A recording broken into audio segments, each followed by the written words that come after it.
We're taking a look at Alabama's 2026 offensive roster today. In order to look ahead a year, we're going to have to make a lot of assumptions regarding this upcoming season. We're going to try to focus on 2026, but we have to make some assumptions about the draft, about red shirts, about transfers. So if you think I'm off base with any of that kind of stuff, please feel free to let me know. If you disagree with any of my player evaluations, feel free to reach out. That's what makes these videos fun, is kind of having these discussions. But thanks for watching and enjoy the video. Just a quick note on the color scheme that we're using: pinks, purples, and reds. This isn't a strict 24/7 said they were a 5-star, so we listed them. I took a bit more information into account. I watched some of these kids' high school highlights, some of their transfer highlights when they're at their old school, if there were transfers, and then I upgraded them based on that. Didn't really downgrade anyone. We're also going to be calling blues draft risks, so guys with a pretty good chance to be in the NFL after this upcoming season. We're starting up front with this Alabama offensive line, and I think this is going to be the one position group that we look at right now, and we're going to say that they are going to regress after this season going into 2026. And this isn't because they haven't recruited well. This isn't because they have a lot of depth at this position. Quite the contrary. They've recruited the hell out of this offensive line. Just taking a look at all the pinks, all the 5-stars, all the 4-stars of the underclassmen. If we had these junior years labeled, also these juniors in 2026, similar deal. They have so much talent, so much highly touted talent as well. I don't feel bad about the depth that they have. It's just more going to be of an experience question going into 2026, because more likely than not, in my opinion, you're going to be having to replace 4 starters going into 2026. Cam Dewberry, Jaden Roberts, 2 guys that will be graduating after this upcoming season. Your 2 starting guards, and then you're going to be losing Parker Brailsford and Caden Proctor, most likely to the draft. I don't think that these are 2 guys that you can really factor in being back on this roster next year. I think there's a shot that Parker Brailsford is on this roster next year. I just think that they're too good. Just too much NFL talent for them to really pass up on the NFL after this 2025 campaign. So I think that the safe play is to kind of play in going into 2026 that you're going to have to replace 4 starters. And I think there's going to be a bit of a learning curve, especially early in 2026. They certainly have the names. Michael Carroll, one of the highest rated offensive linemen in the 2025 cycle. Jackson Lloyd, Casey Poe, 2 guys that were also highly touted when they were coming out of high school. They're going to be very good college football players. They're going to get a lot stronger. They're going to get a lot better. It's just kind of an experience situation, I think, going into 2026, and they won't have a lot of experience coming back on this offensive line. But as far as 2027 is concerned, that's kind of the year I think you can count on this Alabama offensive line being one of the top in college football again. Because I think in 2025, we talk about the best offensive lines in the country. I'm not really sure that there's a conversation for anybody outside of Alabama, in my opinion anyway. I don't know what the national media is saying, but just looking at all the guys that they have, I think Alabama's got one of the best offensive lines in 2025. I don't think that's going to be the case in 2026, but they certainly have the names. They're going to develop them to kind of be back in that conversation, I think, in 2027. Moving into this quarterback room, it's very difficult to slate a starter in for 2026 when we're not even sure how the 2025 starter is. I don't know what to make of Ty Simpson yet. I'm not even sure a lot of Alabama fans really know what to make of Ty Simpson yet. One of my subscribers that watches every Alabama video, his username is Ty Simpson is ass. I don't know if Ty Simpson is ass. I think we're going to let 2025 play out. If Ty Simpson proves incapable to be this Alabama quarterback, I think you see them pivot to Austin Mack. He's listed as the backup. Another guy with a lot of talent. I don't think we feel the Keelan Russell effect until 2026, and even then, we're going to let 2025 play out. If Ty Simpson ends up being indeed ass and Austin Mack comes in, if he plays well, then that's going to be the starter in 2026. I think, Keelan Russell at some point, this is the future of this program. Not just this quarterback room, I think, but this program. Keelan Russell is a very talented quarterback coming out of Duncanville in Texas. At some point, this guy's going to be the starter. I just don't know if it's in 2026 or 2027. I don't have him redshirting on this graphic right now, but I do think that this is a guy that we won't see in 2025 and will redshirt, but he's going to play college football at some point, and he's going to play it very well. Very excited for him. Looking at how they recruited in 2026 after bringing in Keelan Russell, I really like the names they bring in, especially Tane Cowell. Jet Tamal is a guy that I'm not really as high on as other people. That's fine. That's just, my opinion. But Cowell is a guy I'm really excited to see at some point at 6'5", just a really tall quarterback prospect, really quick release.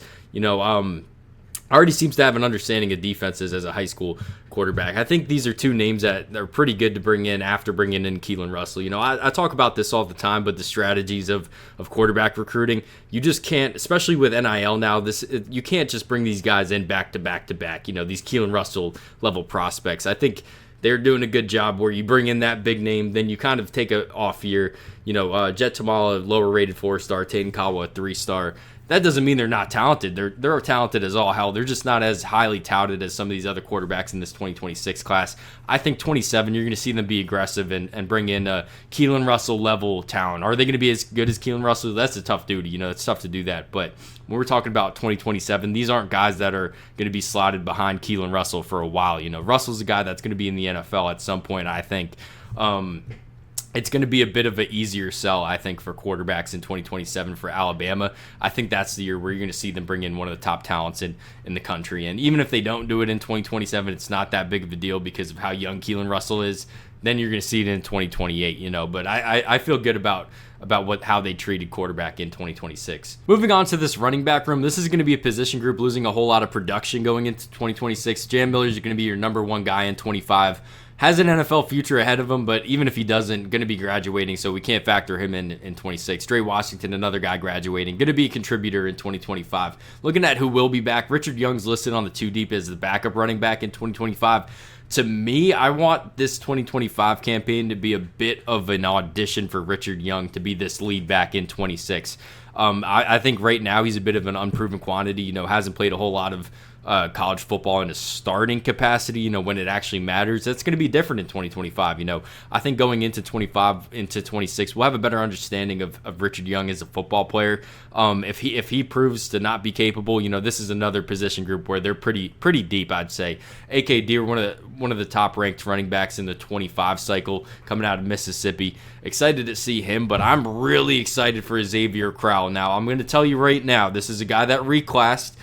Already 205 as a sophomore, going into his what is going to be his senior year, but really his junior year, coming out of Jackson, Alabama. Really like the intellect that Xavier Crowell runs with. He's just a running back's running back. We're going to watch a lot of running backs in this 26 cycle that are going to be better athletes than Xavier Crowell, but, I'll be damned if he's not one of the best running backs, one of the running backs, just the patience that he runs with, the vision that he runs with. Really excited for him. I'm just not sure you can factor him into this Alabama offense in 26, First of all, him being a true freshman, and then second of all, him being a guy that reclassed in high school, to skip a year of high school. Going to be a bit difficult to really factor Xavier Crowell, I think, in 26. But, Daniel Hill, very interesting football player at 240 pounds. I really want to see it work out because this guy's a physical specimen. But I think that this running back room is going to be a prime target to address via the transfer portal, We'll see how Richard Young is. If he goes crazy in 2025 and we feel good about him, maybe you can feel good about this running back room with him as a starter. But if not, I would like to see them at least bring a depth name in. Just looking at the roster right now, who's coming back. Jesse Washington, a guy I'm not sure is even on scholarship, so I'm not really sure you can factor him in. They're what, 7 deep. I'd like to see them bring in another name or two in going into 26, but the talent's there. I just not sold on the experience going into 26, but overall feel good about this room. Looking at the wide receivers Alabama will have on their roster in 2026, Jeremy Bernard's going to be moving on to the NFL after this upcoming season. He's going to be graduating anyway, so can't come back on this roster in 26. That's a pretty big loss. Looking at the seniors, Isaiah Horton, a guy that is NFL eligible after 2025. I just not really sure that he gets the numbers, doesn't get the tape in 2025 to really justify him leaving this Alabama offense. I think we can feel good about Isaiah Horton in this receiver room as a physical presence in 2026. Ryan Williams, not really much for me to say that hasn't been said about him. So productive as a true freshman. He's going to be so productive this upcoming season as a sophomore. By his junior year, we're going to be talking about him as, I think, one of the Alabama greats, but we'll let that happen. We'll enjoy Ryan Williams' NFL future. This is a guy that would be leaving after 2025 for the NFL if he could. He's just so young. You get him back for 2026. That's very exciting. Now, Jalen Mbakwe, I'm not sure how to say his name. This is a guy, 5-star as a cornerback, made the transition to the wide receiver room.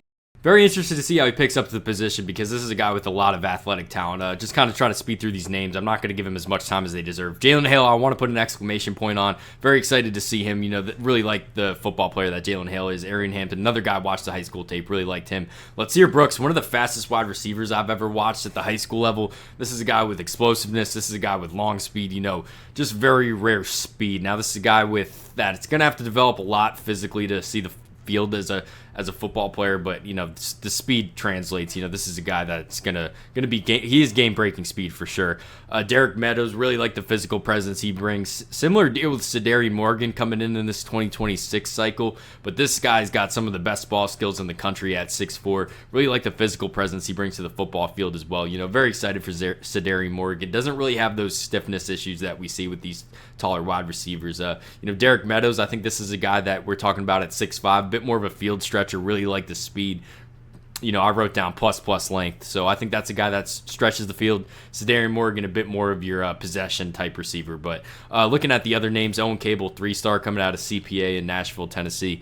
Really like the athletic presence he brings as well. There's some change of direction stuff with him that I have to be sold on before we're talking about Cable being a really, really effective college football receiver. But definitely like the talent. Brian Williams, this very interesting football player, a 3-star. This is a guy that his senior year tape is going to look a lot better than his junior year tape. Really good athlete, really good length with Brian Williams, just not a receiver yet.